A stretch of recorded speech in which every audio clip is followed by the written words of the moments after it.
here at InfoComm 2024 in the DVSI booth with Scott Alexander. Scott, how has the show been for you so far? Been great. Just want to say thank you to everyone who came to the booth and saw our demos at the DVSI booth, and welcome anyone who can see this video. Come along and check out the website, dvsi.com.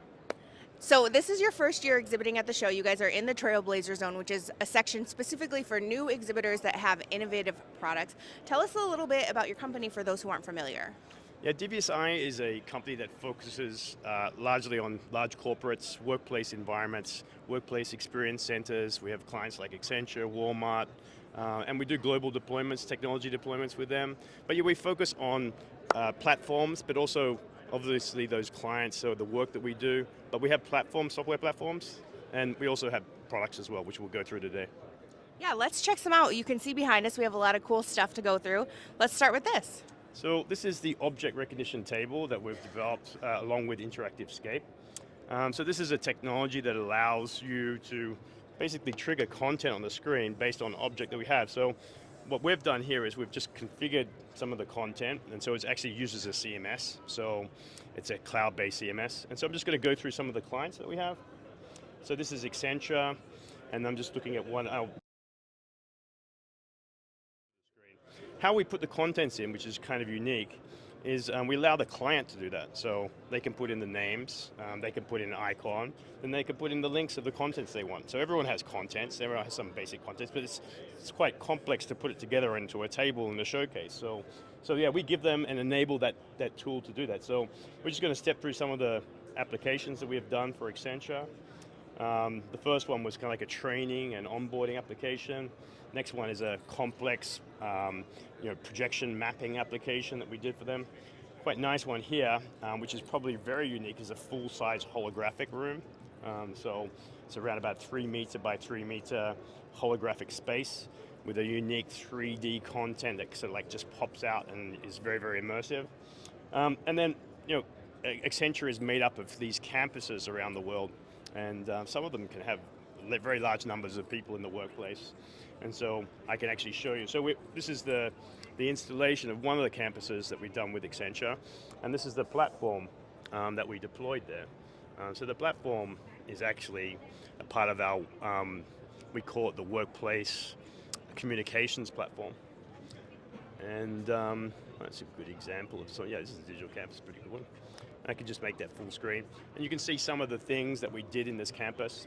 So, and this is their main campus in Bangalore. They have, probably around about 11 major campuses and then these spokes around it.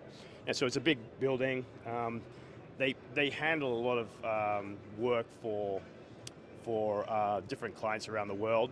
But yeah, in the campus itself, you have logo installations where you communicate to it, big LED walls, check-in, visitor management, welcome messages. There's some of the designs of the areas in the campus which we actually designed with Mozaic and actually deployed. So this is just one example of one campus that we've done for Accenture here.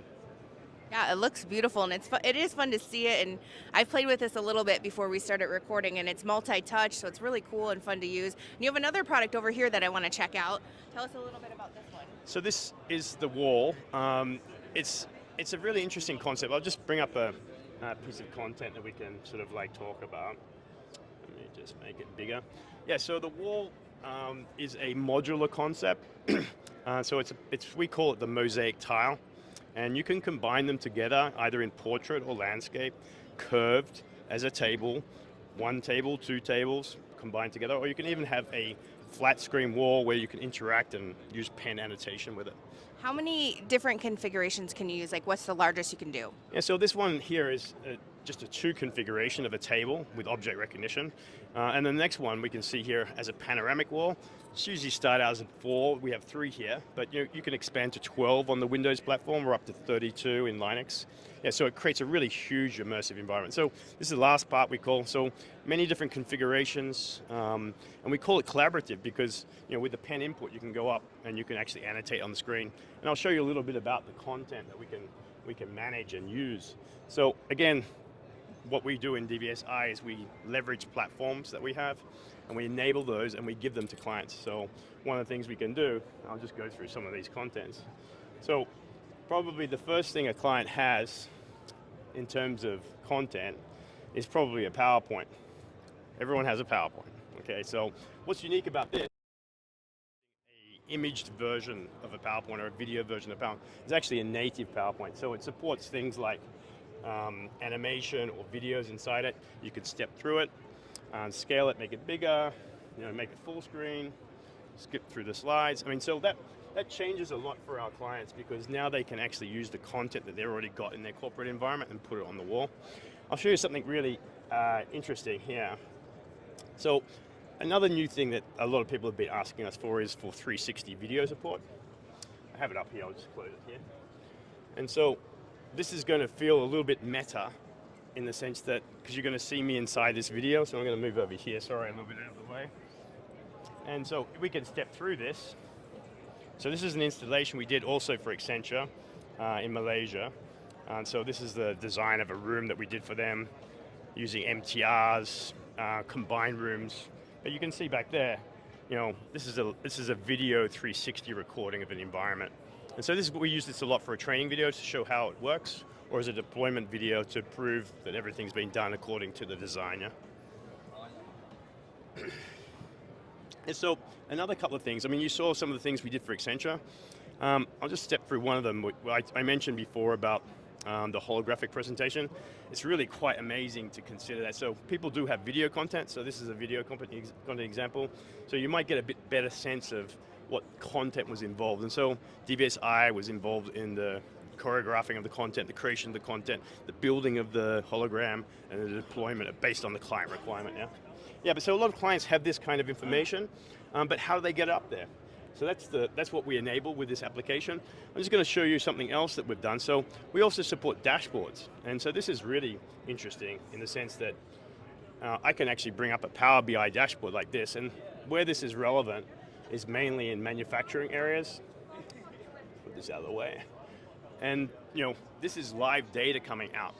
And so, okay, so normally live data could be on a manufacturing environment or it could be in a production area. So I'm just going to move over here again and interact with it. So I can actually interact with this as well. So if I wanted to see how chocolate chip sales are going in Boston area, all the data changes and makes it all available to you. Okay, and then just close this. Okay, so maybe the last thing we'll show, a lot of clients ask us, okay, what else can I do? Well, we can bring capture inputs. So it could be an analog input, just like what you typically sort of like bring in here, or it could be an NDI feed as well. Brings it on the screen and you can size it, resize it, move it around, bring your laptop to screen, share your laptop screen, so this kind of capable. That's basically the function. So it's a really simple user interface that we give to the client, CMS-based, cloud-based, and then they can arrange and manage their content, and they can leave them alone with that, yeah? I think the simple interface is one of the key features of this, because you're always in a meeting and everyone's like calling somebody, how do I use the technology? And this is literally like, touch it, figure out what you want, and it goes, and multiple people can touch it and do what they want with it and collaborate. I think that's really cool. And you have another solution over here for the corporate market. So you've seen highly immersive, interactive environments. Now we're going to deal with a little bit more of the mundane, the routine.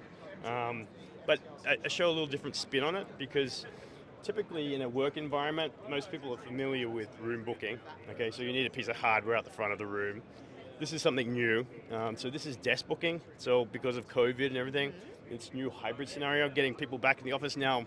Workplaces are dedicating space specifically for desk booking.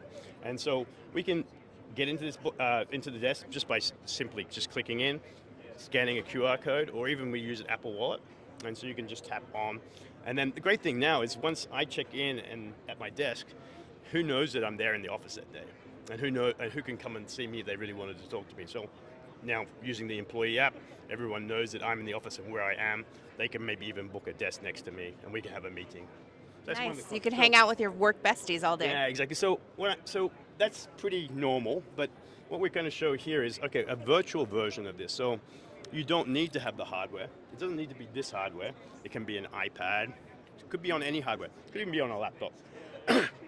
Or just any screen. So you might have a regular touch screen, like a Samsung screen. So just like this, I'm running it on the screen. So I can just book in now. So I'm going to basically book a space right now. And so this is typically a schedule board is at the lobby area, and I want to see all the meeting rooms, and I want to see what allocations available for the meeting room. So I can actually go in here and say, okay, well, this assembly room's available. Let me book that. So I'm just going to call that meet. Well, I didn't really say meet, did I? Okay. And so it just books that straight away. And so then I'm going to go and move over to the room, and hopefully by the time I get there, this thing will update. And then I can just go and check in at the room itself, or I can book directly at the room. We just, after we've done it at the wall here, and we've scheduled it in the schedule board, when we get to the room, just like most systems, we can check in. And then obviously the system will turn red. That's one thing that's been, what's unique about the system, which is a little bit different to most workplace platforms, is we can actually end the meetings straight away. Normally you have to wait until the meeting is over before it will end the meeting on a schedule, but we can actually end it at any time. But we can also extend the meeting. So I'm going to extend the meeting now until 12:30. So that comes up there, and whatever is reflected here on the extension, and ends in an hour now, will also be updated here, so it becomes longer. But the other thing we can do as well, we can book in advance. So I might want to book, okay, I'm going to use this room now, it's free at 1 o'clock, so I'm going to book that for 1 o'clock. And so I can select that. I'll give it a name. I'm just going to call this test 3. Ooh, Jesus. Can you believe this? Okay, test 3. Okay, and I'll just book that. So now it's been booked for the advanced timing. Of course, this gets updated now, so now this has gone all the way to 1 p.m. And so that's one of the unique things about the room booking system. It has a little bit more features for the workplace that the other systems don't have. And this is another thing that we've got, which is really unique, which is for actually desk booking. So how desk booking works is typically we have an employee app, and the employee app has a wallet, and we can actually tap straight in, or we can just scan a QR code, and then we can book the space. But the great thing about that is that when you book it, your other employees and guests will know where you booked it and where it is in the map, and they can maybe also book something nearby as well for you. So that's the great thing about desk booking, and that's really changed with the whole hybrid environment. But yeah, I'll just step back a little bit. So one of the interesting things about the platform is it's actually virtual. So you saw it here as a web page, and so the same thing you see here on this interface in the room booking, we're seeing it live here on the screen. So I can also book that live, using the touchscreen. So I'm just going to book that now. I'm going to call that test 4. Choose a time and then book it. And then you see here, now I booked a virtual space virtually in the environment. So I could make this for a car park, I could make it for anything. So basically anything inside your resources, your organization, you can book and you can manage that space. Scott, thank you so much for joining me today and giving me a tour of this booth. I think these products are really interesting, and I think it's something the market really needs. And I love that you're in the Trailblazer section. It's always fun to discover new to ProAV companies here. If people want more information about DVSI, where can they find that? Yeah, so DVSI.com, and just thank you for everyone who came and visited us this week at InfoComm, and we look forward to seeing you in maybe a bigger booth next year. I love that. And for all of the latest InfoComm 2024 emerging tech news, you can go to launchcode.com. That's LAVNCHCODE.com.